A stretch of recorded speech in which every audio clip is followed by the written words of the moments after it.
পোনপ্ৰথমে মই ইন্দিৰা গান্ধী মুক্ত বিশ্ববিদ্যালয়ৰ আয়োজন কৰা এই পাঠ্যক্ৰমলৈ মৰমৰ ছাত্ৰ ছাত্ৰীসকলক স্বাগতম জনাইছোঁ। মোৰ নাম ডক্টৰ সৌৰভ শৰ্মা। মই আৰ্য বিদ্যাপীঠ মহাবিদ্যালয়ৰ অৰ্থনীতি বিজ্ঞান বিভাগৰ জ্যেষ্ঠ সহকাৰী অধ্যাপক। আজি আমাৰ এই পাঠ্যক্ৰমত পোনপ্ৰথমে আমি পুনঃপ্ৰতিযোগিতামূলক বজাৰ, প্ৰতিষ্ঠান আৰু উদ্যোগৰ ভাৰসাম্যতা সম্পৰ্কে আলোচনা কৰিম। এই পাঠ্যক্ৰম অনুষ্ঠানত আমি প্ৰথমতে বজাৰ কাক কয়, বজাৰ বুলি ক'লে অৰ্থবিজ্ঞানত কি বুজায়, বজাৰৰ গাঁথনি কেনেকুৱা, বজাৰৰ প্ৰকাৰ কেনেধৰণে হ'ব পাৰে, আৰু সেই বজাৰৰ প্ৰকাৰৰ প্ৰথম ভাগ যিটো পূৰ্ণ প্ৰতিযোগিতামূলক বজাৰ বুলি কোৱা হয়, সেই পূৰ্ণ প্ৰতিযোগিতামূলক বজাৰৰ বৈশিষ্ট্যসমূহ কি, আৰু এই বজাৰত এজন উপভোক্তা বা এজন গ্ৰাহক আৰু এজন বিক্ৰেতাই কি ধৰণে ভাৰসাম্য অৰ্জন কৰে সেই সম্পৰ্কে আমি আলোচনা কৰিম। পোনপ্ৰথমে পূৰ্ণ প্ৰতিযোগিতামূলক বজাৰ, প্ৰতিষ্ঠান আৰু উদ্যোগৰ ভাৰসাম্যতা সম্পৰ্কে আলোচনা কৰাৰ আগতে আমি সাধাৰণ অৰ্থত বজাৰ বুলি ক'লে আমি কি বুজো সেই সম্পৰ্কে আলোচনা কৰিম। আমি যেতিয়া সৰু আছিলোঁ, আমি যেতিয়া বাল্যকালত আছিলোঁ, তেতিয়া পূজা হওক, বিহু বা ঈদ, যিকোনো উৎসৱ পাৰ্বণত আমাৰ পিতৃ মাতৃয়ে আমাক নতুন কাপোৰ দিবৰ কাৰণে এখন বজাৰলৈ লৈ গৈছিল। আৰু তেনে ক্ষেত্ৰত আমি বজাৰ বুলি ক'লে বুজি পাইছিলোঁ যে এক নিৰ্দিষ্ট ঠাই। উদাহৰণস্বৰূপে গুৱাহাটীত অৱস্থিত ফাঁচী বজাৰ, পাণ বজাৰ, গণেশগুৰিত বজাৰ বা পল্টন বজাৰ বা যোৰহাট জিলাত অৱস্থিত চক বজাৰ, ই হ'ল এক নিৰ্দিষ্ট ঠাইক কেন্দ্ৰ কৰি হোৱা এক বজাৰ। কিন্তু অৰ্থবিজ্ঞানত আমি বজাৰ বুলি ক'বলৈ গ'লে এক নিৰ্দিষ্ট ঠাইক নুবুজায়। অৰ্থবিজ্ঞানত বজাৰ বুলি ক'বলৈ গ'লে এনে এক ব্যৱস্থাক বুজায় য'ত ক্ৰেতা আৰু বিক্ৰেতাৰ মাজত প্ৰত্যক্ষ নতুবা পৰোক্ষ যোগাযোগৰ মাধ্যমেৰে এক নিৰ্ধাৰিত দৰত কোনো বস্তু বা সেৱা সামগ্ৰীৰ লেনদেন হয়। অৰ্থাৎ অৰ্থনীতিত বজাৰ বুলি ক'ব গ'লে a market is an institution in which buyers and sellers buy and sell a commodity at an agreed price either directly or indirectly. অৰ্থাৎ বজাৰ হ'বৰ কাৰণে আমাক কি লাগিব?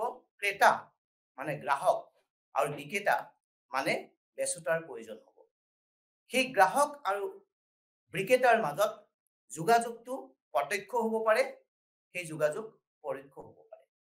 প্ৰত্যক্ষ যোগাযোগ মানে গ্ৰাহকে বিক্ৰেতাৰ ওচৰত গৈ কোনো বস্তু পচন্দ কৰিব, পচন্দ কৰা সামগ্ৰীৰ দৰৰ ওপৰত দৰদাম কৰিব, আৰু যেতিয়া সেই দৰদামটো ক্ৰেতা আৰু বিক্ৰেতাৰ মাজত এক নিৰ্দিষ্ট দৰত সন্মত হ'ব বিক্ৰী কৰিবৰ কাৰণে বা কিনিবৰ কাৰণে, তেতিয়া এক বস্তুৰ ক্ৰয় বিক্ৰয় হ'ব। কিন্তু পৰোক্ষ ব্যৱস্থা বুলি ক'ব গ'লে আজিকালি আমি বুজি পাওঁ যে অনলাইন বা ইণ্টাৰনেট মাধ্যমৰ যোগেদি কিছুমান বস্তু ক্ৰয় বিক্ৰয় হয়। যেনে আমি ক'ব পাৰোঁ যে ছুইগি, জমেটো এইবিলাকৰ যোগেদি কিছু খাদ্য সামগ্ৰী, বা ঠিক সেইধৰণে মিন্ত্ৰা হওক বা ফ্লিপকাৰ্ট আদি যোগেদি আমি কিছুমান বস্তু আমি ক্ৰয় বিক্ৰয় কৰোঁ। কেতিয়াবা আমি ৰেলৰ টিকেট বুক কৰিবৰ কাৰণে ইণ্টাৰনেট সেৱাৰ ব্যৱহাৰ কৰোঁ, বা আমি উৰাজাহাজৰ টিকেট বুক কৰিবৰ কাৰণে বা বাছৰ টিকেট বুক কৰিবৰ কাৰণে আমি ইণ্টাৰনেট সেৱাৰ ব্যৱহাৰ কৰোঁ। আৰু এনে ক্ষেত্ৰত গ্ৰাহক আৰু বিক্ৰেতাৰ মাজত কোনো প্ৰত্যক্ষ যোগাযোগ নাথাকে, সেই যোগাযোগ পৰোক্ষ যোগাযোগ। গতিকে আমি বজাৰ বুলি ক'ব গ'লে আমি কি বুজো? যে বজাৰ বুলি ক'ব গ'লে ক্ৰেতা আৰু বিক্ৰেতাৰ মাজত যোগাযোগ হ'ব লাগিব, আৰু সেই যোগাযোগ প্ৰত্যক্ষ হ'ব পাৰে আৰু পৰোক্ষ হ'ব পাৰে। দ্বিতীয়তে বজাৰ বুলি ক'ব গ'লে বস্তু নতুবা সেৱা সামগ্ৰীৰ লেনদেন। বস্তু বুলি ক'লে আমি কোনবিলাকক বুজো? যিবিলাক আমি চকুৰে মনিব পাৰোঁ বা যাক আমি স্পৰ্শ কৰিব পাৰোঁ। উদাহৰণস্বৰূপে আমাৰ হাতত থকা মোবাইল ফোনটো হ'ল এটা বস্তু। মই যিখন চকীত বহি আছো সেয়া হ'ল এটা বস্তু, অৰ্থাৎ মই তাক স্পৰ্শ কৰিছো বা মই তাক চকুৰে দেখা পাইছো।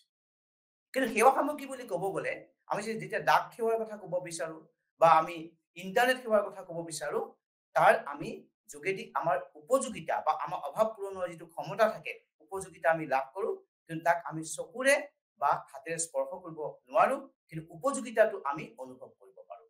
তাক সেৱা সামগ্ৰী বুলি কোৱা হয়। এনেধৰণে ক্ৰেতা আৰু বিক্ৰেতাৰ মাজত দৰ দাম হ'ব আৰু এক নিৰ্দিষ্ট দৰত কোনো এটা বস্তু যেতিয়া ক্ৰয় বিক্ৰয় কৰা যায় বা সেৱা সামগ্ৰী ক্ৰয় বিক্ৰয় কৰা যায় তেতিয়া কি হয় এক বজাৰৰ সৃষ্টি হয়। ইয়াৰ পিছতে আমি আহিম যে বজাৰৰ যি গাঁথনি, বজাৰৰ গাঁথনি কিহৰ ওপৰত নিৰ্ভৰ কৰে? বজাৰৰ গাঁথনি কিছুমান উপাদানৰ ওপৰত নিৰ্ভৰ কৰে। থোৰতে আমি উল্লেখ কৰিব বিচাৰিছো যে বজাৰৰ গাঁথনি নিৰ্ভৰ কৰে ক্ৰেতা আৰু বিক্ৰেতাৰ প্ৰথম সংখ্যাটোৰ ওপৰত।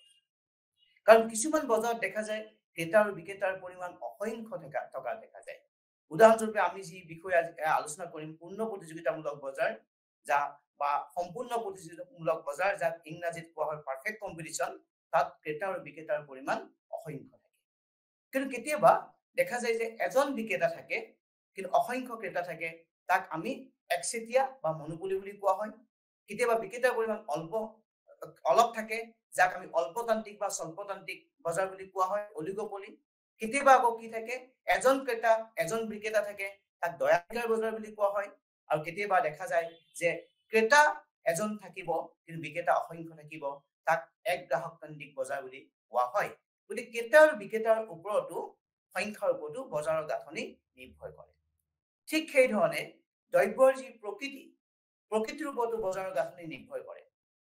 যিবিলাক দ্ৰব্য সামগ্ৰী বা সেৱা সামগ্ৰী বিক্ৰী কৰা হয় কেতিয়াবা সেই দ্ৰব্য সামগ্ৰীৰ মাজত কোনো পাৰ্থক্যীকৰণ নাথাকে, পৃথকীকৰণ নাথাকে, কোনো পাৰ্থক্য নাথাকে, দ্ৰব্যবিলাক সমগুণ সম্পন্ন হয়। আৰু কেতিয়াবা দ্ৰব্যৰ পৃথকীকৰণ থাকে, তেতিয়া বজাৰৰ প্ৰকৃতি বেলেগ হয়। বজাৰ সম্পৰ্কে ক্ৰেতা বিক্ৰেতাৰ মাজত যি জ্ঞান থাকে সেই জ্ঞান কেতিয়াবা সম্পূৰ্ণ হ'ব পাৰে, যাক আমি মাৰ্কেট পাৰফেকশ্যন বুলি কওঁ।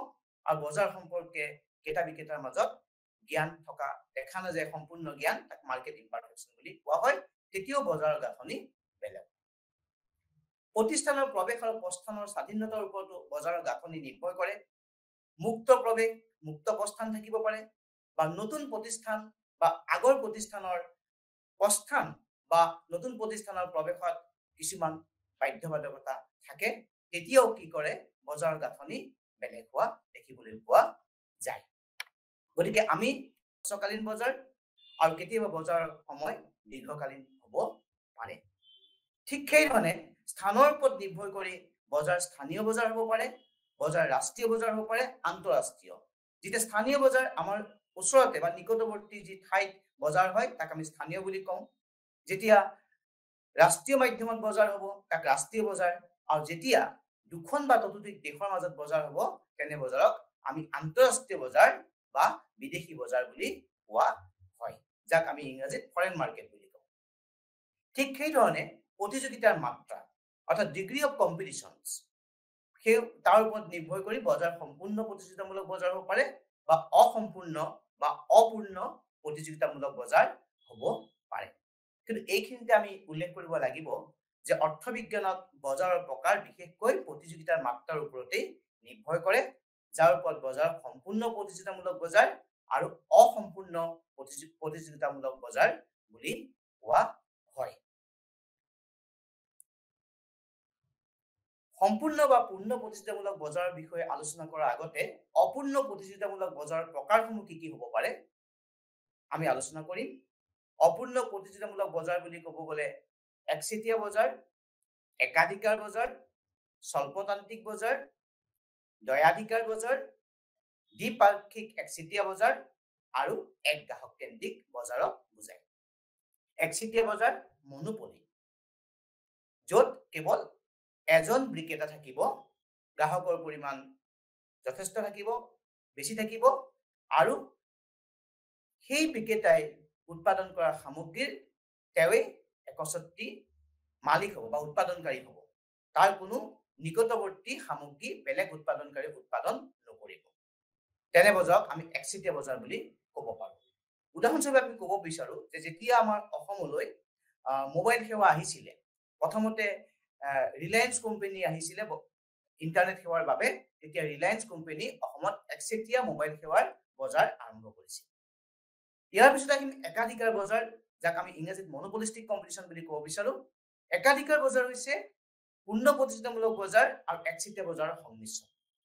বাস্তৱ ক্ষেত্ৰত আমি দেখা পোৱা যায় যে পূৰ্ণ প্ৰতিযোগিতামূলক বজাৰ বা একচেটিয়া বজাৰ কোনো এটাই বাস্তৱ ক্ষেত্ৰত দেখিবলৈ পোৱা নাযায়।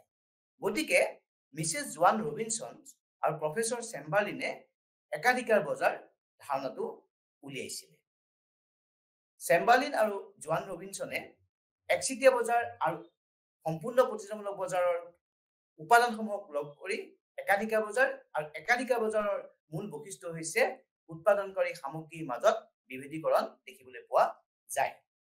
স্বল্পতাধিক বজাৰ অলিগোপলি বুলি ক'ব গ'লে যেতিয়া আমাৰ ক্ৰেতা বিক্ৰেতাৰ পৰিমাণ অলপ দেখি থকা হয় বা অলপ পৰিমাণে দেখা পোৱা যায় তেনে বজাৰক অলিগোপলি বুলি কোৱা হয়।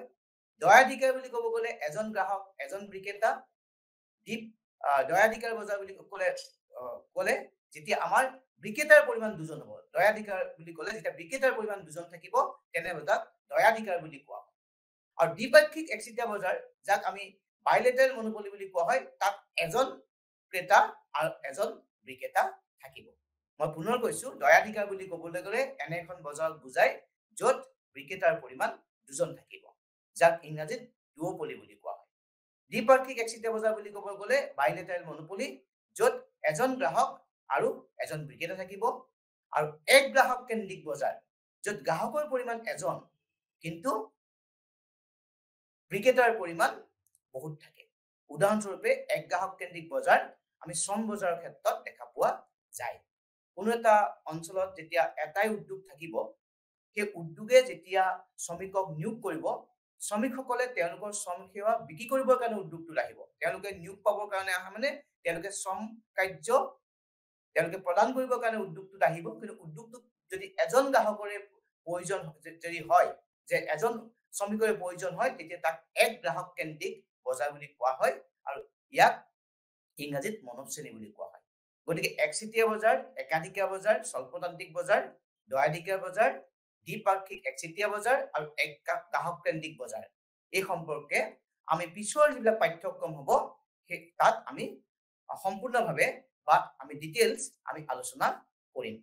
গতিকে এতিয়া আমি আহোঁ সম্পূৰ্ণ প্ৰতিযোগিতামূলক বজাৰ, কাৰণ আজি আমাৰ বিষয়বস্তু হৈছে সম্পূৰ্ণ প্ৰতিযোগিতামূলক বজাৰৰ ভাৰসাম্যতা সম্পৰ্কে। এতিয়া কথা হ'ল সম্পূৰ্ণ প্ৰতিযোগিতামূলক বজাৰ বুলি ক'ব গ'লে তাৰ বৈশিষ্ট্যসমূহ কি কি, গুণবিলাক কি কি, কিবিলাক গুণ দেখা পালে এখন বজাৰক আমি সম্পূৰ্ণ প্ৰতিযোগিতামূলক বজাৰ বুলি ক'ব পাৰোঁ। তাৰ প্ৰথম বৈশিষ্ট্য হৈছে সমগুণসম্পন্ন সামগ্ৰী। অৰ্থাৎ সম্পূৰ্ণ প্ৰতিযোগিতামূলক বজাৰত যিসকল ক্ৰেতা আৰু বিক্ৰেতা থাকিব তেওঁলোকে উৎপাদন কৰা সামগ্ৰীসমূহৰ কোনো বিভেদীকৰণ নাথাকে। একে মানবিশিষ্ট সামগ্ৰী তেওঁলোকে উৎপাদন কৰে। একে মানবিশিষ্ট বুলি ক'ব গ'লে গুণগতই হওক বা মানগতই হওক। গুণগত ক্ষেত্ৰতো কোনো পাৰ্থক্য নাথাকে। ৱেট মাপৰ ক্ষেত্ৰত বা তাৰ যিটো মানগত ক্ষেত্ৰত সামগ্ৰীটো উপভোগ নগণ্য হয়। আৰু কোনো এজন ক্ৰেতা আৰু বিক্ৰেতাই নিজস্ব বা ব্যক্তিগত কাৰ্যাৱলীৰ দ্বাৰা বজাৰৰ ওপৰত প্ৰভাৱ পেলাব নোৱাৰে। মুক্ত প্ৰৱেশ আৰু প্ৰস্থান। আগতে উল্লেখ কৰিছো যে প্ৰতিষ্ঠানবিলাকৰ যেতিয়া মুক্ত প্ৰৱেশ থাকিব পাৰে তাত কোনো আইনগত বা চৰকাৰী হস্তক্ষেপ নাথাকে। কোনো ধৰণৰ হস্তক্ষেপ নতুন প্ৰতিষ্ঠান উদ্যোগলৈ সোমাই আহিব পাৰে আৰু পুৰণি প্ৰতিষ্ঠান উদ্যোগৰ পৰা যাব পাৰে, ওলাই যাব পাৰে। তাত কোনো বাধ্যবাধকতা নাথাকে। চতুৰ্থতে বজাৰ সম্পৰ্কে সম্পূৰ্ণ জ্ঞান। প্ৰতিজন ক্ৰেতা আৰু বিক্ৰেতাই বজাৰ সম্পৰ্কে জ্ঞান সম্পূৰ্ণ, অসম্পূৰ্ণ নহয়। কোনটো সামগ্ৰী কোনটো দৰত বিক্ৰী কৰা হৈছে সেই সম্পৰ্কে ক্ৰেতাও অৱগত আৰু বিক্ৰেতাও অৱগত। পঞ্চমতে উৎপাদনৰ উপাদানসমূহৰ সম্পূৰ্ণ গতিশীলতা। উৎপাদনৰ উপাদান বুলি ক'ব গ'লে বিশেষকৈ আমি ভূমি, শ্ৰম, মূলধন আৰু সংগঠন।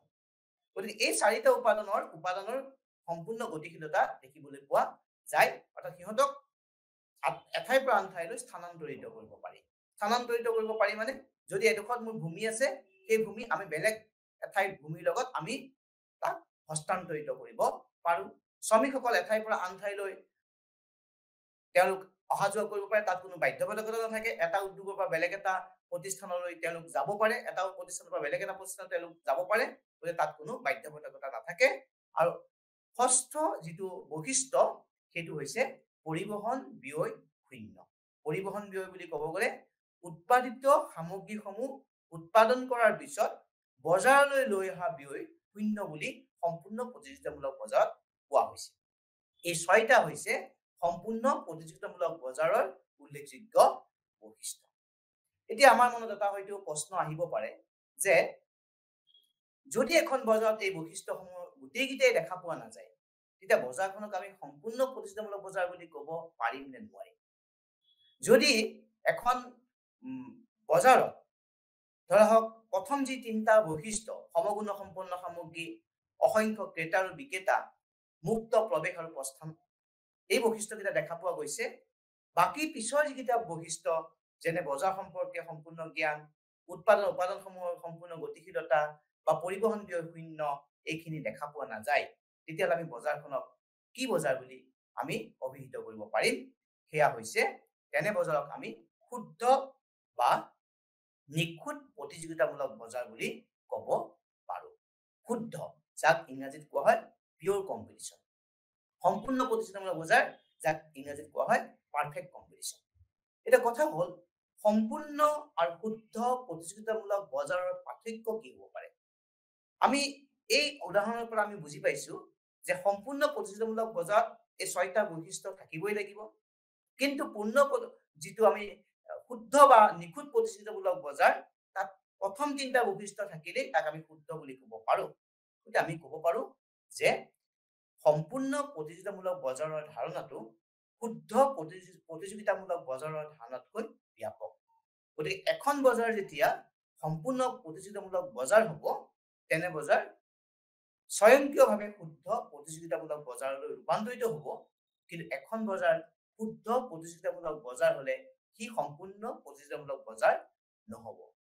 অৰ্থাৎ শুদ্ধ প্ৰতিযোগিতামূলক বজাৰত কেৱল তিনিটা বৈশিষ্ট্যহে প্ৰয়োজন হয়।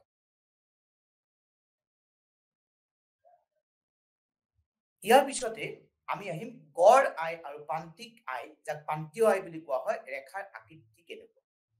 গড় আয়, প্ৰান্তীয় আয় ৰেখা আকৃতি কেনেকুৱা সেই সম্পৰ্কে আলোচনা কৰাৰ আগতে গড় আয় কাক কয়, যাক আমি ইংৰাজীত এভাৰেজ ৰেভিনিউ বুলি কোৱা হয়। গড় আয় হ'ল প্ৰতিটো গোট উৎপাদন কৰি পোৱা আয়। এটা উদাহৰণ লোৱা যাওক, যদি এখন প্ৰতিষ্ঠানে 10টা সামগ্ৰী উৎপাদন কৰে আৰু আয় যদি 100 টকা হয়, তেতিয়া গড় আয় কিমান হ'ব? 100 টকা আমি 10টা সামগ্ৰীয়ে যেতিয়া আমি ভাগ কৰিম, 10 টকা হ'ব গড় আয়। প্ৰান্তীয় আয় মানে অতিৰিক্ত গোট উৎপাদন কৰি পোৱা আয়, যাক আমি ক'ব পাৰো শেষৰ গোটটোৰ পৰা পোৱা আয়। 10টা সামগ্ৰী উৎপাদন কৰি যদি 100 টকা হয়, 11টা সামগ্ৰী যদি আমি অতিৰিক্ত এটা গোট উৎপাদন কৰিলে 11টা সামগ্ৰী উৎপাদন কৰিলে যদি 110 টকা হয়, তেতিয়া অতিৰিক্ত হ'ল আয় হ'ল 110 টকা বিয়োগ 100 টকা, অৰ্থাৎ 10 টকা। 10 টকা হ'ল প্ৰান্তীয় আয়, যাক আমি ইংৰাজীত মাৰ্জিনেল ৰেভিনিউ বুলি ক'ব পাৰো। এতিয়া চিত্ৰত আমি দেখিছো AR ইকুৱেল টু MR, অৰ্থাৎ গড় আয় আৰু প্ৰান্তিক আয় ৰেখা একেই, অভিন্ন। কিয়? পূৰ্ণ প্ৰতিযোগিতামূলক বজাৰৰ এখন প্ৰতিষ্ঠানৰ গড় আয় আৰু প্ৰান্তিক আয় ৰেখাডাল অভিন্ন, একেই, তাৰ মাজত কোনো পাৰ্থক্য নাথাকে। কাৰণটো কি হ'ব পাৰে? আমি দেখিছো যে ইয়াত y এক্সিছত OP দৰ, দাম, OP P আমি দামক বুজাইছো, দামটো স্থিৰ। তাৰমানে প্ৰতিষ্ঠানখনে যিমান সামগ্ৰী উৎপাদন নকৰক কিয় দৰ একে থাকে। এটা কথা হ'ল দৰনো কিয় একে থাকে? দৰ কিয় একে থাকে সেই কথা আমি আলোচনা কৰিবৰ কাৰণে পূৰ্ণ প্ৰতিযোগিতামূলক বজাৰৰ এই যি প্ৰথম আমাৰ যি তিনিটা বৈশিষ্ট্য আছিলে বা 4টা বৈশিষ্ট্য আছিলে, সেই বৈশিষ্ট্যৰ কথা আমি ক'ব লাগিব। সমগুণ সম্পন্ন সামগ্ৰী, অসংখ্য ক্ৰেতা বিক্ৰেতা। মই আগতে উল্লেখ কৰিছো যে পূৰ্ণ প্ৰতিযোগিতামূলক বজাৰত কোনো এজন ক্ৰেতা আৰু বিক্ৰেতাৰ ব্যক্তিগত কাৰ্যালয়ে বজাৰৰ ওপৰত কোনো প্ৰভাৱ পেলাব নোৱাৰে। কাৰণটো কি? কাৰণ একে মান বিশিষ্ট সামগ্ৰী। যেতিয়া উদ্যোগত এটা দৰ নিৰ্ধাৰণ কৰা হয়, তেতিয়া সেই দৰ প্ৰতিষ্ঠানে মানিবলৈ বাধ্য। প্ৰতিষ্ঠানে তাক কোনো পৰিৱৰ্তন কৰিব নোৱাৰে। গতিকে প্ৰতিষ্ঠানৰ কাৰণে দৰ হ'ল ফিক্সড, স্থিৰ। গতিকে কোৱা হয় in a perfect competition A farm is a price taker not the price maker. অৰ্থাৎ সম্পূৰ্ণ প্ৰতিযোগিতামূলক বজাৰত এখন প্ৰতিষ্ঠান হৈছে দৰ গ্ৰহণকাৰী, দৰ নিৰ্ধাৰণকাৰী নহয়। কিয় দৰ নিৰ্ধাৰণকাৰী নহয়? কাৰণ সমগুণ সম্পন্ন সামগ্ৰী, অসংখ্য ক্ৰেতা বিক্ৰেতা আৰু বজাৰ সম্পৰ্কে সম্পূৰ্ণ জ্ঞান থকাৰ বাবে কোনো এজন বিক্ৰেতাই অধিক দৰ নিৰ্ধাৰণ কৰিব নোৱাৰে। যদি তেওঁ অধিক দৰ নিৰ্ধাৰণ কৰে, গ্ৰাহকসকলে তেওঁৰ পৰা সামগ্ৰী নিকিনি বেলেগৰ পৰা সামগ্ৰী কিনিব। গতিকে তেওঁ নিজস্ব কাৰ্যাৱলীৰ দ্বাৰা দৰক প্ৰভাৱিত কৰিব নোৱাৰে। এইখিনিতে এটা কথা ক'ব লাগিব যে মই কৈ আছো যে প্ৰতিষ্ঠানৰ উদ্যোগ, এতিয়া এই প্ৰতিষ্ঠান আৰু উদ্যোগৰ পাৰ্থক্য কি সেই সম্পৰ্কে অলপ উল্লেখ কৰিব বিচাৰিছো। প্ৰতিষ্ঠান হ'ল কোনো এটা বস্তু বা সেৱা সামগ্ৰী উৎপাদন কৰা এটা গোটক আমি প্ৰতিষ্ঠান বুলি ক'ব পাৰোঁ। উদাহৰণস্বৰূপে আমি ক'ব পাৰোঁ চাউল উৎপাদনকাৰী এটা প্ৰতিষ্ঠান। যদি আমি তাক কৰে নামাকৰণ কৰোঁ, ক হ'ল চাউল উৎপাদনকাৰী প্ৰতিষ্ঠান। একে ধৰণৰ চাউল যেতিয়া খয়ে উৎপাদন কৰিব বা গ প্ৰতিষ্ঠানে উৎপাদন কৰিব, ক খ গ এইকেইটাক একেলগ কৰিলে এটা উদ্যোগলৈ ৰূপান্তৰিত হ'ব। গতিকে প্ৰতিষ্ঠান আৰু উদ্যোগৰ পাৰ্থক্যটো হৈছে কি? প্ৰতিষ্ঠান হ'ল কোনো এটা সামগ্ৰীৰ উৎপাদন কৰা এটা গোট, আৰু একে মানবিশিষ্ট সামগ্ৰী উৎপাদন কৰি গোটবিলাকৰ সমষ্টিক আমি উদ্যোগ বুলি ক'ব পাৰোঁ। গতিকে যেতিয়া এটা উদ্যোগত কোনো এটা দৰ নিৰ্ধাৰণ হয়, সেই দৰক প্ৰতিষ্ঠানখনে নিজৰ ব্যক্তিগত কাৰ্যাৱলীৰ দ্বাৰা প্ৰভাৱান্বিত কৰিব নোৱাৰে। তেওঁলোকৰ কাৰণে দৰ স্থিৰ থাকে, আৰু সেই দৰ স্থিৰ থকাৰ কাৰণে আমি চিত্ৰত যিটো দেখা পাইছো যে গড় আয় আৰু প্ৰান্তিক আয় ৰেখাডাল এই অভিন্ন AR ইকুৱেল টু MR হৈছে। AR equal to MR। এই সম্পৰ্কে আমি এই তালিকাখনৰ সহায়ত সহজে বুজিব পাৰোঁ। গড় আয় আৰু প্ৰান্তিক আয় বা প্ৰান্তীয় আয়। এই তালিকাখনত যিটো প্ৰথম স্তম্ভ কিউ বুলি যাক নামাকৰণ কৰা হৈছে, কিউ মানে হ'ল উৎপাদিত গোটৰ পৰিমাণ, পি হ'ল দৰ স্তৰ, টিআৰ হ'ল টোটেল ৰেভিনিউ, যাক আমি ইংৰাজীত ক'ম টোটেল ৰেভিনিউ আৰু অসমীয়াত কোৱা হয় মুঠ আয়, AR এভাৰেজ ৰেভিনিউ, ইংৰাজীত এভাৰেজ ৰেভিনিউ, AR অসমীয়াত কোৱা হয় গড় আয়, আৰু MR হ'ল মাৰ্জিনেল ৰেভিনিউ, যাক অসমীয়াত প্ৰান্তীয় বা প্ৰান্তিক আয় বুলি কোৱা হয়। এতিয়া আমি এই তালিকাখনত দেখা পাইছো যে যেতিয়া 1 নম্বৰ সামগ্ৰীটো উৎপাদন কৰিছে বা গোটটো উৎপাদন কৰিছে, তাৰ দৰ হ'ল 10 টকা। গতিকে টোটেল ৰেভিনিউ মুঠ আয় কিমান হ'ব? আমি জানো মুঠ আয় মানে হ'ল গোটৰ পৰিমাণ ইনটু দৰ। গতিকে একক দহেৰে ইনটু কৰিলে, পূৰণ কৰিলে মুঠ আয় হ'ল 10 টকা। গড় আয়ু 10 টকা, প্ৰান্তীয় আয়ু হ'ল 10 টকা। যেতিয়া আমি গোটৰ পৰিমাণ আমি 2 লৈ বৃদ্ধি কৰিছো, দৰ 10 টকাই আছে। কিয় 10 টকা আছে? পূৰ্ণ প্ৰতিযোগিতামূলক বজাৰত প্ৰাইচ ফিক্স, দৰ একে থাকে। মুঠ আয় হ'ল 20 টকা, 2 দহেৰে পূৰণ কৰিলে 20। গড় আয় কিমান হ'ব? মুঠ আয় 20 টকাক পৰিমাণেৰে ভাগ কৰিলে, 20ক 2য়ে ভাগ কৰিলে 10 টকা, আৰু মাৰ্জিনেল ৰেভিনিউ 10 টকা। কেনেকৈ? অতিৰিক্ত গোট, অতিৰিক্ত গোট হ'ল 2, তাৰ মুঠ আয় হ'ল 20 টকা, আগৰ মুঠ আয় হ'ল 10 টকা, 20ৰ পৰা 10 বিয়োগ কৰিলে 10 টকা হ'ল প্ৰান্তীয় আয়। ঠিক সেইধৰণে 3 নম্বৰ সামগ্ৰী উৎপাদন কৰিলো, দৰ হ'ল 10 টকা, গতিকে মুঠ আয় হ'ল 30 টকা, 3ক 10ৰে পূৰণ কৰিলো, গড় আয় হ'ল 10 টকা, 30ক আমি 3য়ে ভাগ কৰিলো, আৰু প্ৰান্তীয় আয় হ'ল 10 টকা। অৰ্থাৎ অতিৰিক্ত আয় হৈছে 30 বিয়োগ 20, অৰ্থাৎ 10 টকা। গতিকে এইখিনি হৈছে যে গড় আয় আৰু প্ৰান্তিক আয় আমি কেনেকৈ উলিয়াও, আৰু এই তালিকাখনৰ পৰা আমি দেখা পাইছো যিহেতু দৰ একে আছে, গতিকে পূৰ্ণ প্ৰতিযোগিতামূলক বজাৰত গড় আয় আৰু প্ৰান্তিক আয় সদায় একে।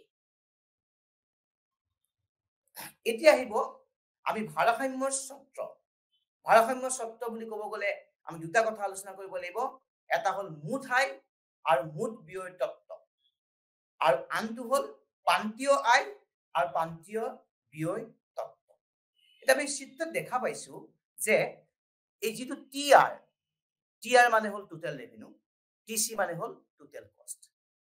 টোটেল কষ্ট মানে সকলোবিলাক সামগ্ৰীত উৎপাদন কৰোঁতে মুঠ ব্যয় কিমান হৈছে। আৰু টোটেল ৰেভিনিউ মানে হল সামগ্ৰীবিলাক উৎপাদন কৰোঁতে আয় কিমান হৈছে।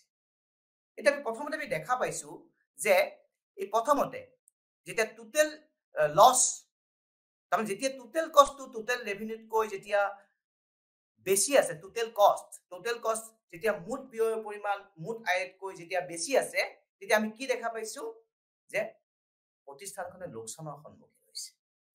কিন্তু যিমানে উৎপাদন কাৰ্য বৃদ্ধি কৰি গৈ থাকিব, বৃহৎ মাত্ৰাৰ উৎপাদনৰ যি সুবিধা, যাক আমি মিতব্যয়িতা বুলি কওঁ, মিতব্যয়িতাৰ কাৰণে টোটেল কষ্ট অৰ্থাৎ মুঠ ব্যয় যি বিন্দুৰ পৰা কমিব ধৰিছে। কিয় কমিব ধৰিছে? কাৰণ যি বিন্দুত প্ৰতিষ্ঠানখনৰ যি সৰ্বোচ্চ ক্ষমতা, মেক্সিমাম দি কেপাচিটি, তাক পূৰণ হোৱা নাই, ইউটিলাইজ কৰিব পৰা হোৱা নাই। কিন্তু যিমানে উৎপাদন কাৰ্য বঢ়াই গৈ থকা হৈছে, টোটেল কষ্ট কমিছে আৰু টোটেল ৰেভিনিউ অৰ্থাৎ মুঠ আয় মুঠ ব্যয়তকৈ বেছি আছে। আৰু মুঠ আয় মুঠ ব্যয়ৰ যি পাৰ্থক্য, তাক আমি প্ৰফিট, যাক আমি ইংৰাজীত লাভ বুলি আমি ক'ব পাৰো। প্ৰফিট হৈছে মানে হল লাভ, যাক আমি লাভ বুলি ক'ব পাৰো। গতিকে যি আমাৰ এইটো মুঠ আয় আৰু মুঠ ব্যয় তত্ত্বৰ মতে এখন প্ৰতিষ্ঠানে মুখ্য উদ্দেশ্য হৈছে কি? প্ৰতিষ্ঠানৰ মুখ্য উদ্দেশ্য হল কি? লাভক সৰ্বোচ্চ কৰা। আৰু লাভ সৰ্বোচ্চ তেতিয়া হ'ব যেতিয়া টোটেল ৰেভিনিউ অৰ্থাৎ মুঠ আয় আৰু মুঠ ব্যয়ৰ যি পাৰ্থক্য, সেই পাৰ্থক্য সৰ্বোচ্চ হ'ব। আৰু তলৰ চিত্ৰত আমি পাই কাৰ্ভ বুলি যিটো কোৱা হৈছে, পাই, এইটো পাই আখৰটোৱে এই প্ৰফিট কাৰ্ভক বুজাইছে। লাভৰ ৰেখা দেখা গৈছে যে OM উৎপাদনত লাভ সৰ্বোচ্চ হৈছে। গতিকে এই তত্ত্ব অনুসৰি অৰ্থাৎ মুঠ আয় আৰু মুঠ ব্যয় তত্ত্ব অনুসৰি ভাৰসাম্য সেই বিন্দুত লাভ কৰিব য'ত লাভ সৰ্বোচ্চ হ'ব। দ্বিতীয় হল ভাৰসাম্য চৰ্ত হল প্ৰান্তিক আয় আৰু প্ৰান্তিক ব্যয় তত্ত্ব। গতিকে এই তত্ত্ব মতে ভাৰসাম্য চৰ্তৰ দুটা আছে। প্ৰথমতে হল ভাৰসাম্য বিন্দুত প্ৰান্তিক আয় আৰু প্ৰান্তিক ব্যয় একে হ'ব লাগিব, যাক আমি ক'ব পাৰো আৱশ্যকীয় চৰ্ত, নেচেচাৰী কণ্ডিশ্যন বুলি কোৱা হয় ইংৰাজীত। দ্বিতীয়টো হল প্ৰান্তিক ব্যয় ৰেখাই প্ৰান্তিক আয় ৰেখা তলৰ পৰা ছেদ কৰে। তলৰ পৰা ছেদ কৰে মানে MC cuts MR from below, তাৰমানে slope of MC is greater than slope of MR, মানে marginal cost প্ৰান্তিক ব্যয়ৰ যি ঢাল ভাৰসাম্য বিন্দুত প্ৰান্তিক আয়ৰ ঢালতকৈ বেছি হ'ব লাগিব। আৰু এইটোক ইংৰাজীত কোৱা হয় sufficient condition, অৰ্থাৎ ই হল অন্তিম চৰ্ত, যাক আমি যথেষ্ট বুলি ক'ব পাৰো, যাক কাৰণ এই চৰ্তটো পূৰণ হলে প্ৰথম চৰ্তটো পূৰণ হ'বই। গতিকে ভাৰসাম্য চৰ্ত দুটা, প্ৰান্তিক আয় আৰু প্ৰান্তিক ব্যয় একে হ'ব লাগিব, আৰু প্ৰান্তিক ব্যয় ৰেখাই প্ৰান্তিক আয় ৰেখাক তলৰ পৰা ছেদ কৰিব লাগিব। এইখিনি উল্লেখ কৰিব লাগিব, এই দুইটা চৰ্ত যিকোনো প্ৰতিষ্ঠান বা যিকোনো উদ্যোগ বা যিকোনো বজাৰ, সি লাগিলে পূৰ্ণপুঞ্জীমূলক বজাৰে হওক বা একচেটিয়া বা একাধিকাৰে হওক, পূৰণ হ'বই লাগিব। গতিকে ভাৰসাম্য লাগিব এই দুটা চৰ্ত যিকোনো বজাৰৰ ক্ষেত্ৰতে পূৰণ হোৱাটো বাঞ্ছনীয়। এটা চিত্ৰত দেখা পোৱা গৈছে যে AR equal to MR curve. গতিকে AR MR কাৰ্ভ অভিন্ন, অৰ্থাৎ গড় আয় আৰু প্ৰান্তিক আয় ৰেখাডাল X অক্ষৰ অৰ্থাৎ পৰিমাণ অক্ষৰ সমান্তৰাল হৈছে, অৰ্থাৎ OP দৰত স্থিৰ হৈ আছে, দৰ স্থিৰ। গতিকে ইয়াত দেখা পোৱা গৈছে যে প্ৰান্তিক ব্যয় MC কাৰ্ভে প্ৰান্তিক ব্যয় ৰেখাই প্ৰান্তিক আয় ৰেখাক দুটা বিন্দুত কটাকটি কৰিছে। এটা হল বিন্দু A আৰু অন্যটো হল বিন্দু B। এটা বিন্দু A কি কৰা হৈছে?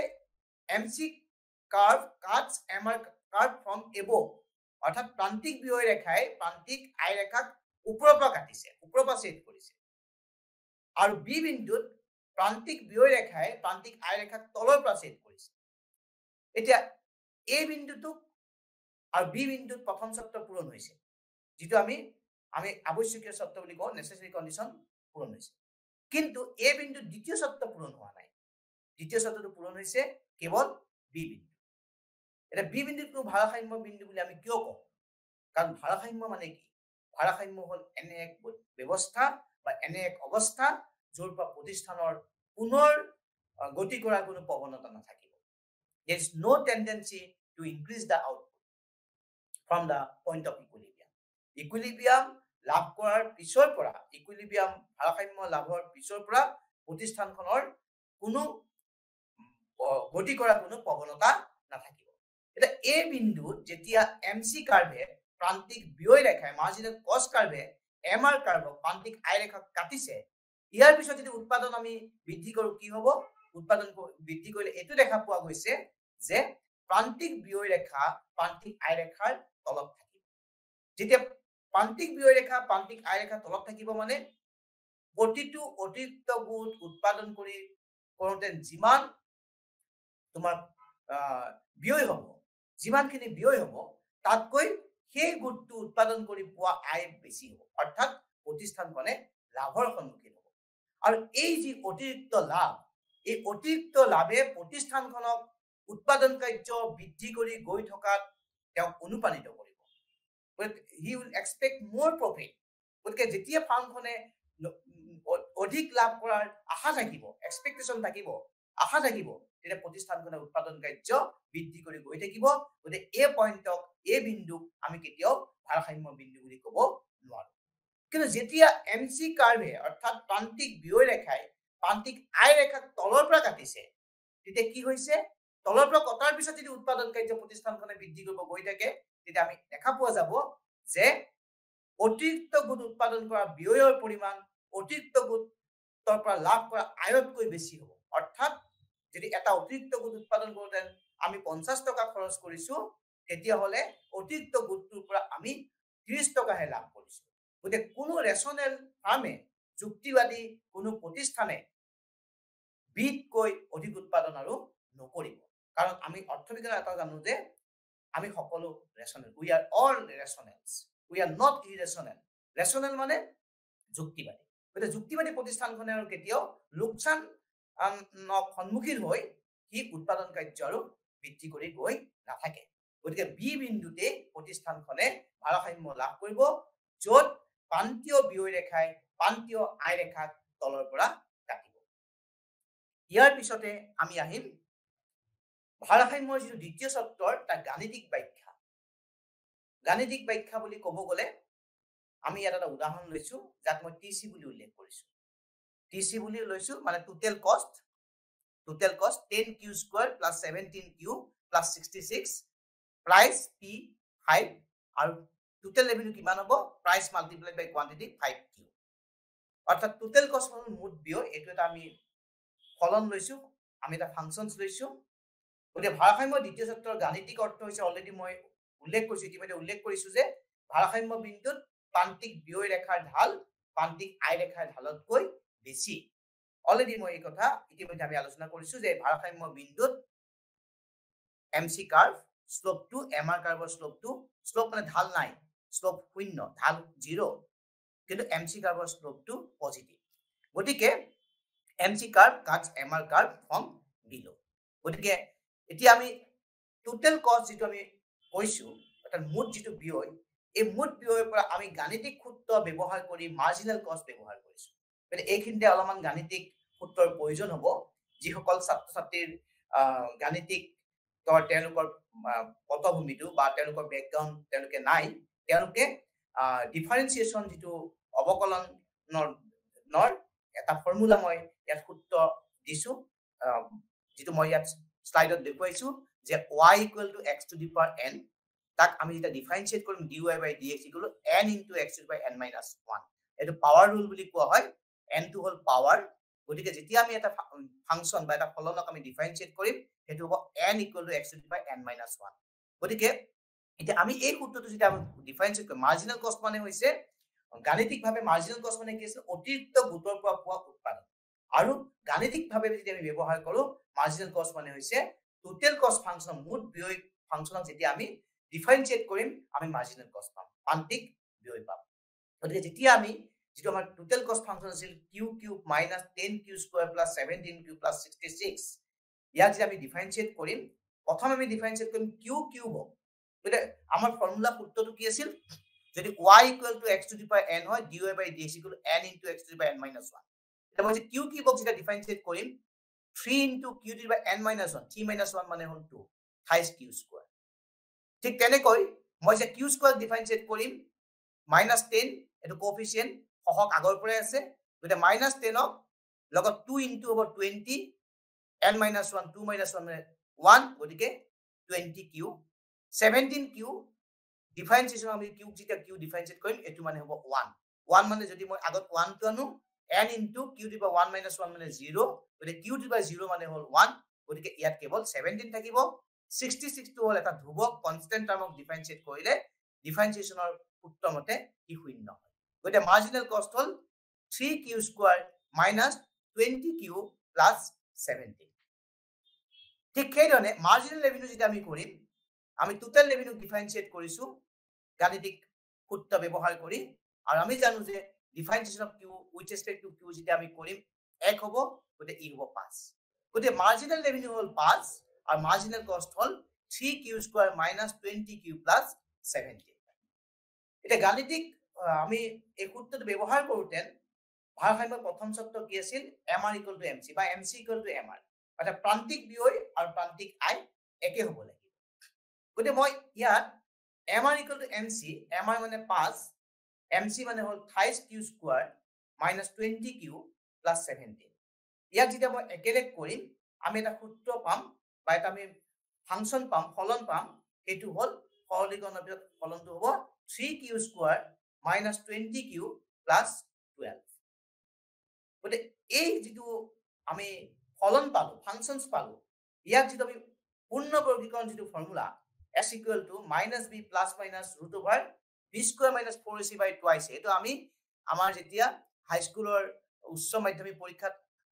পাঠ্যক্ৰমত আমি ইতিমধ্যে পাই আহিছো যে যদি ax square plus bx plus c is equal to 0 হয় x equal to হয় minus b plus minus root over b square minus 4ac by twice গতে আমি এই ফৰ্মুলাটো ax square 3q square minus bx মানে b হ'ব minus 20 x whole cube plus c whole 12 গতে এই সূত্ৰটো যদি আমি ইয়াক বহুৱাই চাও বা ইয়াক সৰলীকৰণ কৰি চাও তে আমি q ভ্যালু দুটা পাম 6 আৰু q equal to 3 ভাগৰ 2 অৰ্থাৎ 2/3 গতে এতিয়া হল স্লোপ অফ mc গতে mc স্লোপ মানে হল ঢাল mc ক আকৌ আমি ডিফাৰেন্সিয়েট কৰিলে আমি পাম 6q minus 20 6q কেনেকৈ পাম q স্কয়াৰ ডিফাৰেন্সিয়েট কৰিলে এই ফৰ্মুলাটো হ'ব n into x to the power n minus 1 2 into q to the power n minus 1 মানে twice q 3 into কৰিলে 6q minus 20q q এ ডিফাৰেন্সিয়েট কৰিলে হল 1 গতিকে minus 20 গতিকে 16 যেতিয়া আমি q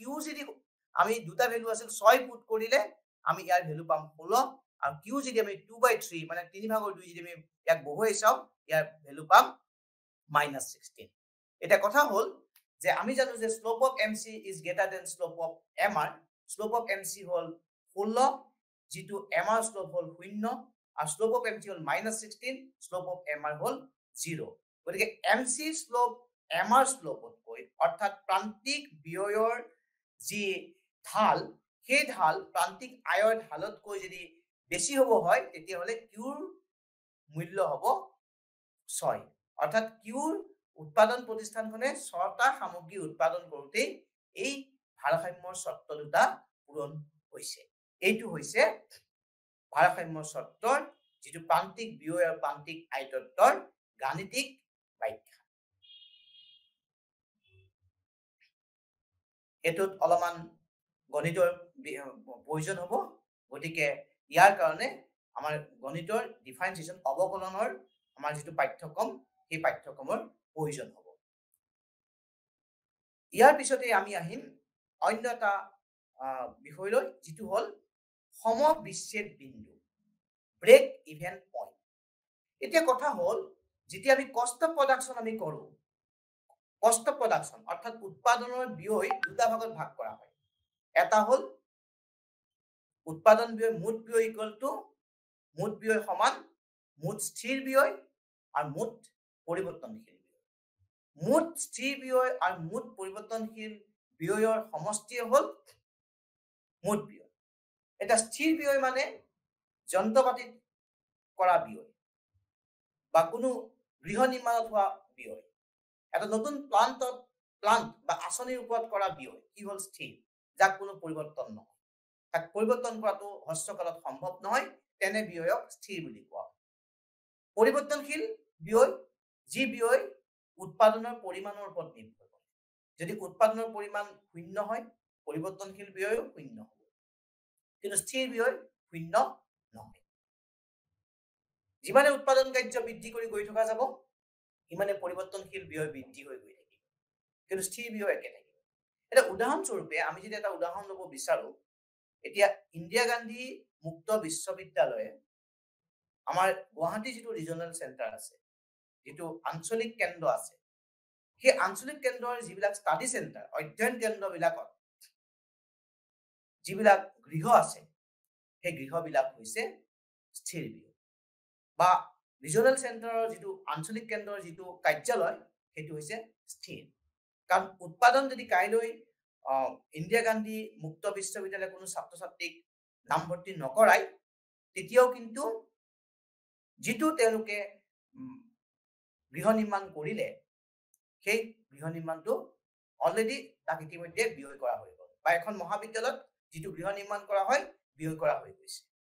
তাত যিবিলাক মহাবিদ্যালয়খনত যিখিনি ডেস্ক বেঞ্চ থাকিব, সেইখিনিও স্থিৰ ব্যয়। কিন্তু মহাবিদ্যালয়খনত ছাত্ৰ ছাত্ৰীৰ যিটো নামভৰ্তি বৃদ্ধিৰ লগে লগে যিটো ফিক্সড ৰেটৰ ওপৰত, স্থিৰ হাৰৰ ওপৰত যিটো ইলেক্ট্ৰিচিটি বিল, বিদ্যুতৰ মাচুল, বা তেনেকৈ ডাষ্টাৰ বা চক পেঞ্চিলৰ যিটো খৰচ, বা অস্থায়ী কৰ্মচাৰীৰ যিটো বেতন মজুৰি, সেইবিলাক হ'ল পৰিৱৰ্তনশীল।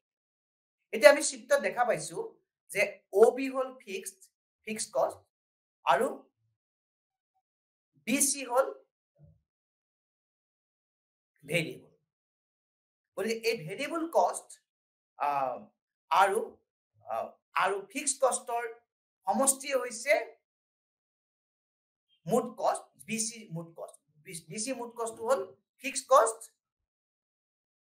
অৰ্থাৎ স্থিৰ ব্যয় যোগ পৰিৱৰ্তনশীল ব্যয়।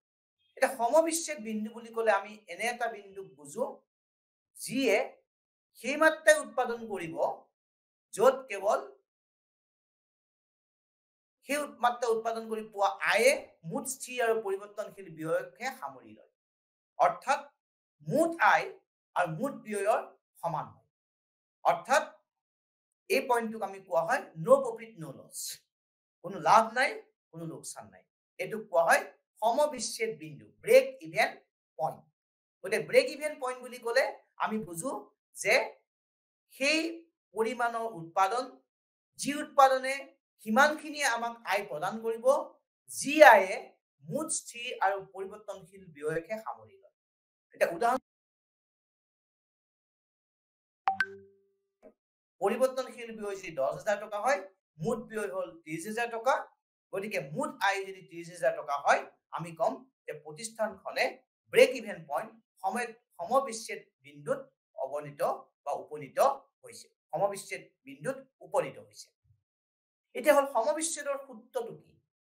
মই ইয়াত এটা সূত্ৰ দেখুৱাইছো, কিউ, য'ত কিউ মানে হৈছে সমবিচ্ছেদ উৎপাদনৰ পৰিমাণ, সমান FC মানে হ'ল মুঠ স্থিৰ ব্যয়, ডিভাইডেড বাই, তাক ভাগ কৰিছো, UP মানে হ'ল প্ৰতিটো গোটৰ দৰ, বিয়োগ গড় পৰিৱৰ্তনশীল ব্যয় মাইনাছ VC। এতিয়া আমি এটা উদাহৰণ যদি আমি লওঁ, যদি FC 10,000 টকা হয়, UP প্ৰতিটো গোটৰ দৰ যদি 20 টকা হয়, যদি গড় পৰিৱৰ্তনশীল ব্যয় যদি 15 টকা হয়, তে প্ৰতিষ্ঠানখনৰ সমবিচ্ছেদৰ পৰিমাণ হ'ব Q ইকুৱেল টু 10,000, তাক আমি ভাগ কৰিছো 20 বিয়োগ 15, 5। মানে 10,000ক 5ৰে ভাগ কৰিলে 2,000 হ'ব সমবিচ্ছেদৰ পৰিমাণ। এতিয়া কথা হ'ল, এই যিটো সমবিচ্ছেদৰ সূত্ৰ মই ইতিমধ্যে উল্লেখ কৰিছো, এইটোত আমি কেনেকৈ নিৰ্ধাৰণ কৰিছো? এতিয়া আমি জানো প্ৰফিট মানে কি? লাভ। লাভ মানে হ'ল টোটেল ৰেভিনিউ মাইনাছ টোটেল কষ্ট, মুঠ আয় বিয়োগ মুঠ ব্যয়। এটা মুঠ ব্যয় বুলি ক'লে কি হ'ব? মুঠ পৰিৱৰ্তনশীল ব্যয় যোগ মুঠ স্থিৰ ব্যয়। মুঠ পৰিৱৰ্তনশীল ব্যয় মানে কি? কিউ ইনটু ABC, অৰ্থাৎ গড় পৰিৱৰ্তনশীল ব্যয়ক যেতিয়া আমি পৰিমাণেৰে পূৰণ কৰিম, মুঠ পৰিৱৰ্তনশীল ব্যয় হ'ব। গতিকে আমি ক'ব পাৰোঁ প্ৰফিট মানে পি কিউ বিয়োগ কিউ পূৰণ এভিচি অৰ্থাৎ গড় পৰিৱৰ্তনশীল ব্যয় বিয়োগ টিএফচি মানে স্থিৰ ব্যয়, মুঠ স্থিৰ ব্যয়। গতিকে আমি প্ৰফিটক আমি শূন্য বুলি ধৰিছো, কিয় সমবিচ্ছেদ বিন্দুত কোনো লাভ নাথাকে, প্ৰফিট শূন্য। প্ৰফিট শূন্য হলে আমি পাম শূন্য equal to P Q minus Q into AVC minus TFC. এতিয়া কিউটোক যদি আমি কমন লওঁ তেতিয়া কি হ'ব, P minus AVC minus TFC. এতিয়া কিউ যদি আমি বাওঁ হাতলৈ আমি স্থানান্তৰিত কৰোঁ, ট্ৰেন্সফাৰ কৰোঁ, স্থানান্তৰিত কৰোঁ লেফ্ট হেণ্ড চাইডলৈ, বাওঁ হাতলৈ যদি আমি লৈ আনো, Q into P minus AVC is equal to TFC, অৰ্থাৎ কিউ মানে হ'ল TFC divided by P minus AVC. এই আগৰ যিটো সূত্ৰ কিউ ইজ ইকুৱেল এফচি মানে হ'ল টিএফচি, অৰ্থাৎ মুঠ স্থিৰ ব্যয় ডিভাইডেড বাই ইউপি যিটো আমি প্ৰাইচ বুলি কোৱা হৈছে মাইনাছ ভিচি যাক আমি কোৱা হৈছে গড় পৰিৱৰ্তনশীল ব্যয়। আৰু এইটো হ'ল সমবিচ্ছেদৰ সূত্ৰৰ ধাৰণা। ইয়াৰ পিছত আমি আলোচনা কৰিম যে ভাৰসাম্যৰ ধাৰণা। এতিয়ালৈকে আমি আলোচনা কৰি আহিছো যে ভাৰসাম্য লাভৰ চৰ্ত কি, তাৰ আগত আমি আলোচনা কৰিলো পূৰ্ণ পুঁজিমূলক বজাৰৰ বৈশিষ্ট্যসমূহ কি, আৰু পূৰ্ণ পুঁজিমূলক বজাৰৰ বৈশিষ্ট্যসমূহৰ লগতে আমি আলোচনা কৰিলো পূৰ্ণ পুঁজিমূলক বজাৰৰ লগত শুদ্ধ প্ৰতিযোগিতামূলক বজাৰৰ পাৰ্থক্য কি কি হ'ব পাৰে। এতিয়া আমি আহিম ভাৰসাম্যৰ ধাৰণা সম্পৰ্কে। আগতে উল্লেখ কৰিছো ভাৰসাম্য মানে হ'ল এনে এক অৱস্থা যি অৱস্থাৰ পৰা বা যিটো বিন্দুৰ পৰা প্ৰতিষ্ঠানৰ অধিক উৎপাদন বা কম উৎপাদন কৰাৰ কোনো প্ৰৱণতা নাথাকে। Okay, that means there's no any tendency to increase the output or decrease the output from the point of equilibrium. গতিকে ভাৰসাম্য বিন্দুৰ পৰা কোনো টেন্ডেন্সি নাথাকিব, কোনো প্ৰৱণতা নাথাকিব। এতিয়া ভাৰসাম্য আমি কেনেকৈ লাভ কৰিব পাৰোঁ? ভাৰসাম্য লাভৰ কাৰণে দুটা শক্তি, এটাক আমি চাহিদা বুলি ক'ব পাৰোঁ আৰু এটা হ'ল যোগান। এই চাহিদা আৰু যোগানৰ যি পাৰস্পৰিক প্ৰক্ৰিয়া, এই পাৰস্পৰিক প্ৰক্ৰিয়াৰ যোগেদি এক ভাৰসাম্য বিন্দুত আমি উপনীত হওঁ।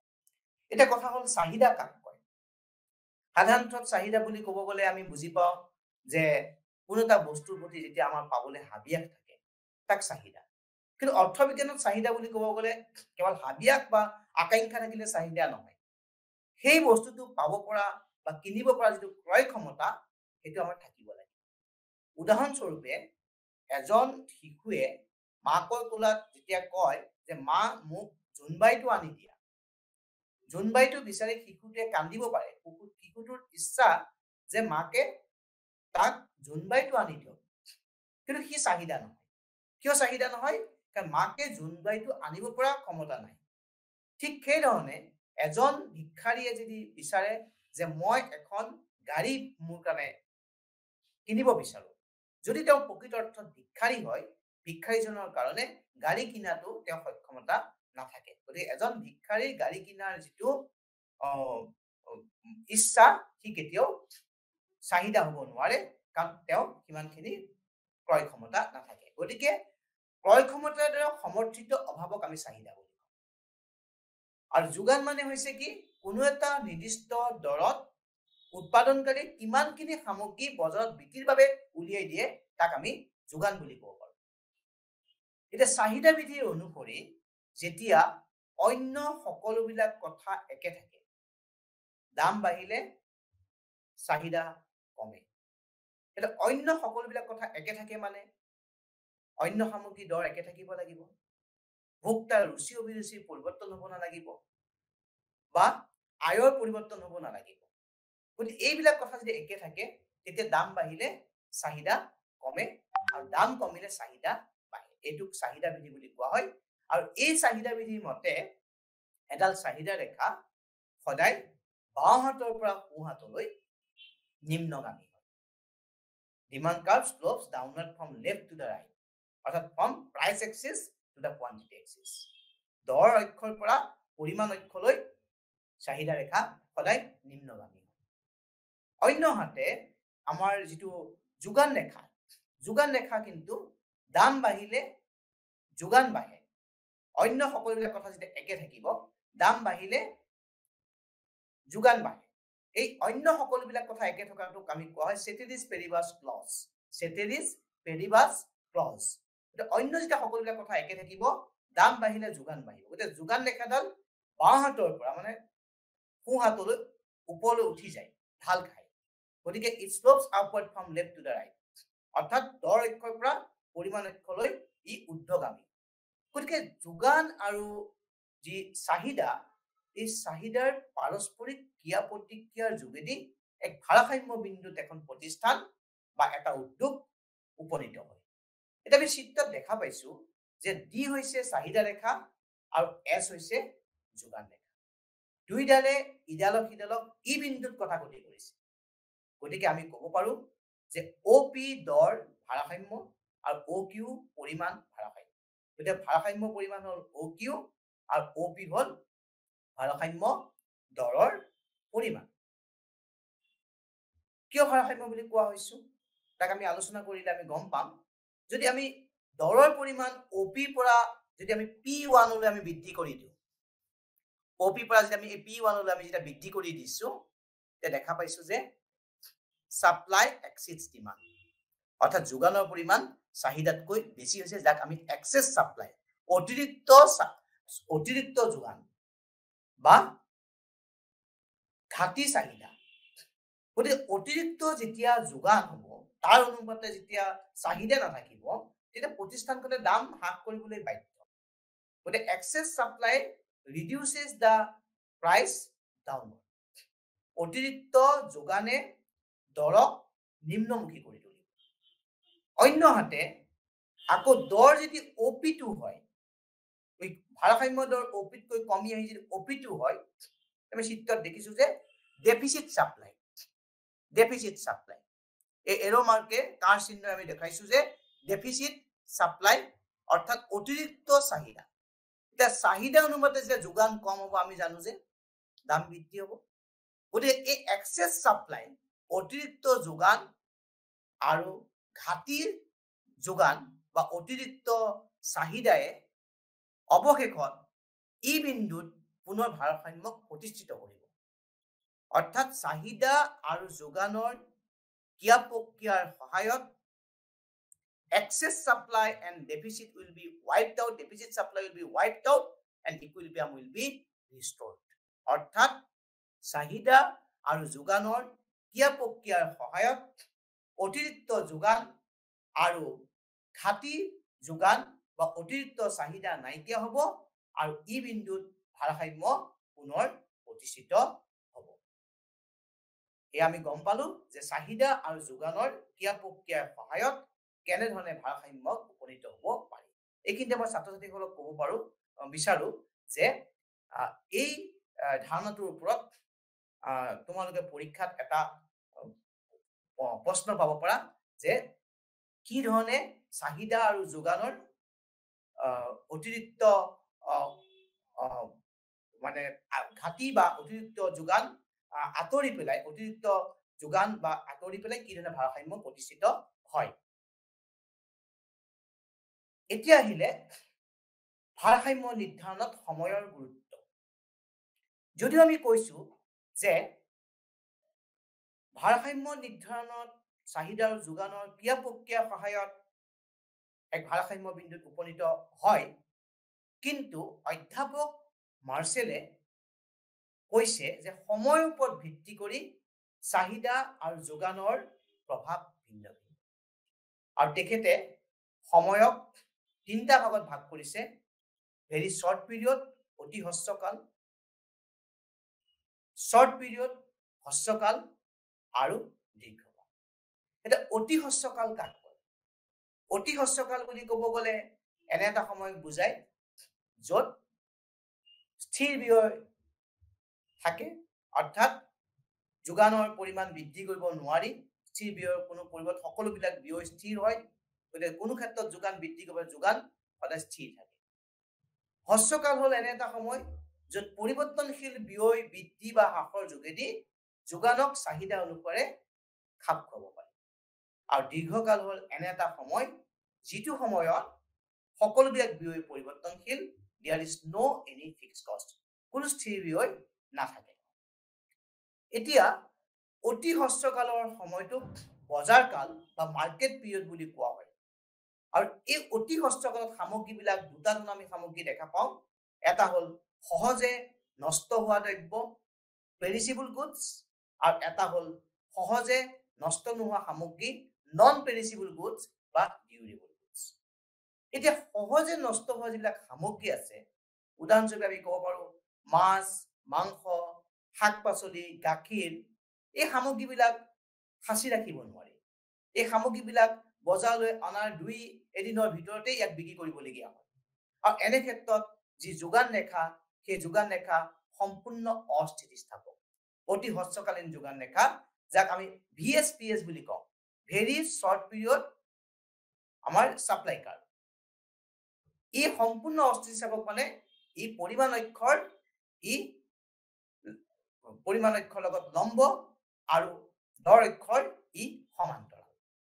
আমি এই চিত্ৰৰ সহায়ত আমি কোৱান্টিটি এক্স অক্ষত কোৱান্টিটি পৰিমাণ আমি দেখুৱাইছোঁ আৰু ৱাই অক্ষত আমি দৰ দেখুৱাইছোঁ। গতিকে এইটো দেখা পোৱা গৈছে যে অতি সহজে নষ্ট হোৱা সামগ্ৰীবিলাকৰ ক্ষেত্ৰত যেতিয়া চাহিদা বৃদ্ধি হয়, দাম বৃদ্ধি হয়, যেতিয়া চাহিদা হ্ৰাস হয়, দাম হ্ৰাস হয়। এতিয়া ডি হৈছে চাহিদা ৰেখা, প্ৰাৰম্ভিক চাহিদা ৰেখা। এই চাহিদা যেতিয়া ডিৰ পৰা D1 বৃদ্ধি হৈছে, তেতিয়া দৰো হৈছে OPৰ পৰা OP1 বৃদ্ধি হৈছে। ঠিক সেইধৰণে যেতিয়া চাহিদা ডিৰ পৰা D2 লৈ যেতিয়া হ্ৰাস হৈছে, তেতিয়া দৰো OPৰ পৰা OP2 লৈ হ্ৰাস হৈছে। অৰ্থাৎ আমি ক'ব পাৰোঁ যে বজাৰ কাল বা অতি হ্ৰস্বকালত কি হৈছে যে যোগান বৃদ্ধিৰ লগত আৰু যোগান হ্ৰাসৰ লগত আমাৰ ভাৰসাম্য বিন্দুৰ পৰিৱৰ্তন হ'ব পাৰে। ইয়াৰ পিছত আমি ডিউৰেবল গুডছ, অতি সহজে নষ্ট নোহোৱা সামগ্ৰী। এই ক্ষেত্ৰত এটা কথা উল্লেখযোগ্য যে অতি সহজে নষ্ট হোৱা সামগ্ৰীসমূহ আমি কিছুদিনলৈ আমি ইয়াক সাঁচি ৰাখিব পাৰোঁ। গতিকে কিছুদিনলৈ যেতিয়া আমি সাঁচি ৰাখিব পাৰোঁ, তেনে ক্ষেত্ৰত চাহিদা ৰেখাডাল অৰ্থাৎ যোগান ৰেখাডাল দেখা পোৱা গৈছে যে এটা বিন্দুলৈকে যোগান ৰেখাডাল ই ঊৰ্ধ্বগামী, অৰ্থাৎ ই বিন্দুলৈকে ইয়াক আমি মজুত কৰি ৰাখিছোঁ। গতিকে এই ক্ষেত্ৰত যদি চাহিদা বৃদ্ধি হয়, দৰো বৃদ্ধি হ'ব, কিন্তু চাহিদা যদি হ্ৰাস হয়, দৰো হ্ৰাস হ'ব। গতিকে ইয়াত কিন্তু OT হৈছে ন্যূনতম দৰ, যাক আমি সংৰক্ষিত দৰ বুলি কোৱা হয়। আৰু এই সংৰক্ষিত দৰৰ তলত কিন্তু কোনো সামগ্ৰী বিক্ৰী কৰা নহয়। এটা সংৰক্ষিত দৰ বুলি ক'লে আমি এনে এটা দৰক বুজো যে যি দৰৰ তলত, যিটো আমি নিম্নতম আকাংক্ষিত দৰ, যিটো দৰৰ তলত কোনো সামগ্ৰী বিক্ৰী কৰা নহয়। গতিকে আমি আজি আমাৰ এই আলোচনাত এটা কথাই আমি বুজি পাইছো যে যদিও চাহিদা আৰু যোগানৰ ক্ৰিয়া প্ৰক্ৰিয়াৰ সহায়ত কোনো ভাৰসাম্য নিৰ্ধাৰণ কৰা হয়, কিন্তু সময় অনুসাৰে চাহিদা আৰু যোগানৰ ভূমিকা বেলেগ বেলেগ। কিন্তু এই সময়ক আমি 3টা ভাগত ভাগ কৰা হৈছে, যে অতি হ্ৰস্বকাল, হ্ৰস্বকাল আৰু দীৰ্ঘকাল। আৰু আজি আমাৰ এই আলোচনাত আমি কেৱল অতি হ্ৰস্বকালীন বা মাৰ্কেট পিৰিয়ডৰ বিষয়ে আমি আলোচনা কৰিছোঁ, আৰু হ্ৰস্বকাল বা দীৰ্ঘকালৰ বিষয়ে আমি পিছৰ পৰৱৰ্তী সময়ত আমি আলোচনা কৰিম। সকলোকে ধন্যবাদ জনাইছোঁ। নমস্কাৰ।